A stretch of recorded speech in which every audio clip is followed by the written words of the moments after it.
വിദ്യാഭ്യാസ മന്ത്രി ഇടപെട്ടിട്ടും സാങ്കേതിക സർവകലാശാല ബിടെക് പരീക്ഷ ഓൺലൈൻ സംവിധാനത്തിൽ തന്നെ നടത്താൻ തീരുമാനം.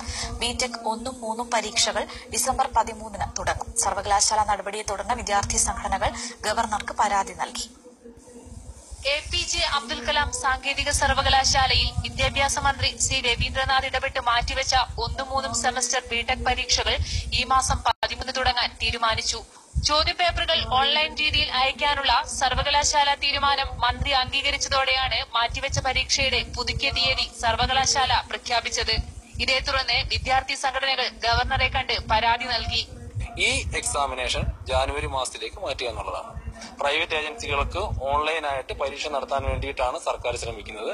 ഇത് വളരെ കാര്യമായിട്ട് തന്നെ ഇതിനകത്ത് ക്വസ്റ്റ്യൻ പേപ്പർ മറ്റുള്ളവരുടെ കയ്യിൽ കിട്ടാൻ വേണ്ടിയിട്ടും അതേപോലെയുള്ള മാൽ പ്രാക്ടീസിന് സാധ്യതകൾ, പ്രത്യേകിച്ച് കേരളത്തിൽ അതിനുള്ള മുൻകാല ചരിത്രമുണ്ട് പ്രൊഫഷണൽ കോളേജുകൾ.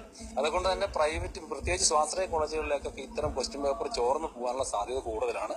അതുകൊണ്ട് ഒരു കാരണവശാലും ഓൺലൈനായിട്ടുള്ള ക്വസ്റ്റ്യൻ പേപ്പറുകൾ, ഓൺലൈൻ പരീക്ഷകൾ പ്രൈവറ്റ് ഏജൻസിയെ കൊണ്ട് നടക്കാൻ വേണ്ടിയിട്ട് പാടില്ല എന്നുള്ളതാണ് ABVP ഡിമാൻഡ് ചെയ്തിരിക്കുന്നത്. വിദ്യാർത്ഥി സംഘടനകളുടെയും അധ്യാപക സംഘടനകളുടെയും എതിർപ്പിനെ അവഗണിച്ചാണ് സർവകലാശാല ഇത്തരത്തിലൊരു തീരുമാനമെടുത്തത്. ഓൺലൈൻ സംവിധാനം ഉപയോഗിച്ച് പരീക്ഷ നടത്തിയാൽ സുതാര്യത നഷ്ടപ്പെടുമെന്നും ഓൺലൈൻ സംവിധാനം വഴി സ്വന്തം നിലയിൽ പരീക്ഷ നടത്താൻ സർക്കാരിന് സാധിക്കില്ലെന്നും ഗവർണറുടെ ശ്രദ്ധയിൽപ്പെടുത്തി. ഒപ്പം ചോദ്യപേപ്പർ ചോർന്നു പോകാനുള്ള സാധ്യതയും കൂടുതലാണ്. ഓൺലൈൻ ചോദ്യപേപ്പറിൽ പരീക്ഷ നടത്താനുള്ള തീരുമാനത്തെ നേരത്തെ അധ്യാപക സംഘടനകൾ എതിർക്കുകയും വിദ്യാഭ്യാസ മന്ത്രിക്ക് പരാതി നൽകുകയും ചെയ്തിരുന്നു. പരാതി നൽകിയിട്ടും പരാതിക്ക് അനുസൃതമായ നടപടി സർക്കാരിന്റെ ഭാഗത്തു നിന്നുണ്ടായില്ല.